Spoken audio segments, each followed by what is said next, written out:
Hello everyone, sharing my experience dito sa ating Piso Pi. Nagkaroon siya ng 502 bad gateway. So, sabi dito sa ating internet, okay, kung mag-search kayo, bad gateway, message indicates that one server got invalid response from one another. So, yun lang, ibig sabihin na nagkakaroon ng bad communication ng ating server. So, yan, nagkaroon din tayo ng troubleshooting sa ating hardware software. So, naguna muna ako sa hardware. Siyempre, sinasabayin ko din siya ng software kasi nga, iniisip ko baka yung memory card lang may problema at yung software doon. So, kaya nagkaroon tayo ng reflashing pero wala pa ding nangyari.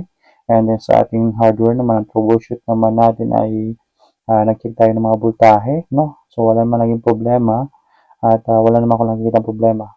Okay, so yung last option ko na lang yung board. Pero nag-try pa din ako kasi nga medyo mahal din yung board nito, no? Kaya nagbabaka sakali ako na mag-work siya sa ibang version. So nag-try tayo ng mas mataas na version, piso 5. So nakailang days na siya, 3 days, no? So siguro wala pang ganitong trouble na nakikita ko sa internet. So baka ito pa lang, no? So pwedeng mag-reflash tayo. So try lang natin yung iba't ibang version, ano po. So yun yung naging solusyon sa akin. So pwede din kasi sa memory card na po. So tingin ko memory card ko ay okay naman, walang problema. Kaya ang ginawa ko ay gumamit ako ng iba't ibang version, no. So nag-okay naman, actually nag-okay naman siya. May ilang oras na nag-okay siya kahit yung mga naunang troubleshoot ko, no. So mga ilang hindi siya nabutan ng araw, no. So mag-okay siya, mamaya-maya ay wala na. So yun yung isa sa mga problema, no. Nagluloko siya. So ngayon po nakailang days na siya, I think 2 days, 3 days.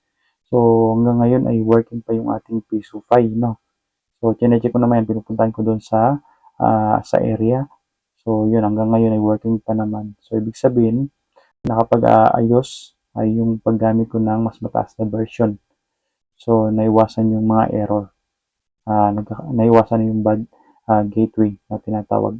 So yun lang, ano, share ko lang. So kung ito yung na-encounter mo, pwede mong itry, ano, pwede sa hardware, power supply, baka kasi kinakapos, pwede rin sa ating memory card, baka yung memory card mo yung mga imitation or yung mga local, yung I mean yung mga hindi magandang klase, yung quality niya. So, yan, no, maaaring doon or di kaya kailangan mo lang talagang mag-update or mag-upgrade, no? Yun lang naman ang kailangan natin yan.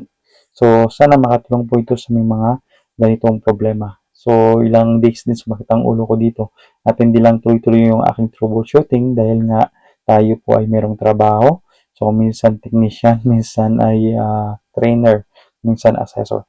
So, yun lang po. Sana po ay makatulong din sa mga may ganitong problema. So, Pisofy, Vibe Auto, Bad Gateway. So, yun. God bless po. Thank you.